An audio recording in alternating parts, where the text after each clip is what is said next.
Hey, stell dir vor, du hast dein eigenes Eis daheim. Im Garten, in der Garage. Wäre geil, oder? Hey, vielleicht nicht überall möglich, aber ich habe etwas für euch. OCEANICE. OCEANICE ist möglich.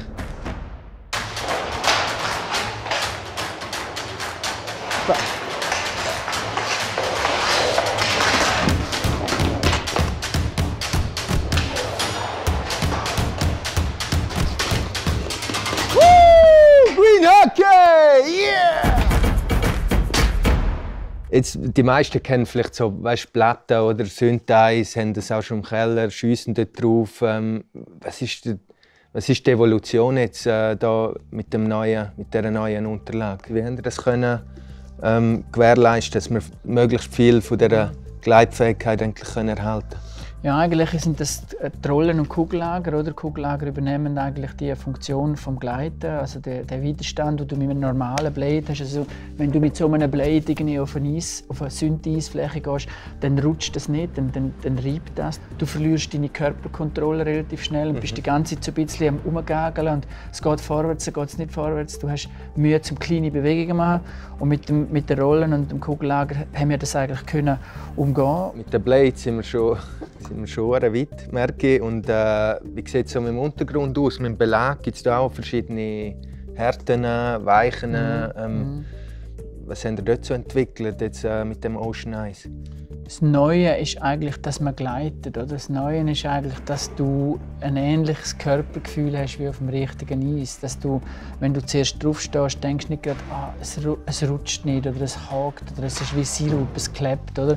Und diese Freiheit, ich spüre das bei mir auch. Oder? Ich bin 50 gewesen, oder? Und habe eigentlich nicht gedacht, dass ich nochmal besser werden und habe nach ein paar Monaten SHARKBLADE-Training bin ich zurück mit einer neuen Auflage aufs Eis und die haben das Gefühl, ich fliegen. Oder? Und das ist jetzt meiner Meinung nach ganz klar dem Additional, also dem Zusatztraining zu verdanken.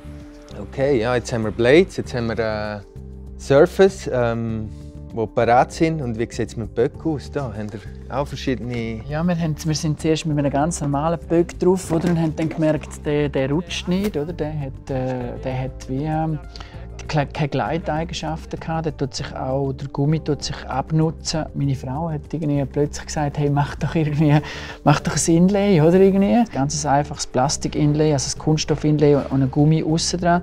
Durch das fließt er und hat aber den gleichen Effekt, wenn du ihn handelst mit dem Gummi aussen dran, oder? Das ist etwas, was vielleicht mir persönlich mega am Herzen liegt und ich auch Freude habe, ist, das ist ja, also in der Unterlage drin ist ja auch recyceltes Plastik.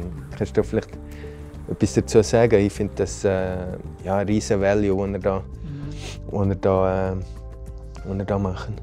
Ja, als wir das Material los sind, haben wir gemerkt, oder Plastik ist im Moment in der Gesellschaft so ein bisschen verrucht. Und wir haben dann relativ schnell gemerkt, wir müssen dort wenn wir schon mit Plastik arbeiten, dann müssen wir irgendwie einen Recycling-Approach finden. Und wir haben dann mit unserer Firma in Deutschland, mit Murdotech, haben wir dann angefangen zu experimentieren und haben plötzlich gemerkt, dass die Einschlüsse und dass die Organik von dem, oder? Also, das ist nicht nur etwas, das dann sustainable ist, weil wir reduzieren den Neuanteil drastisch, sondern wir haben auch eine gewisse Organik in der Performance. Also die Art und Weise von Einschlüssen, die Fehler, die Geschichten, die haben dazu geführt, dass man plötzlich merkt, es fühlt sich mehr an wie Eis, oder?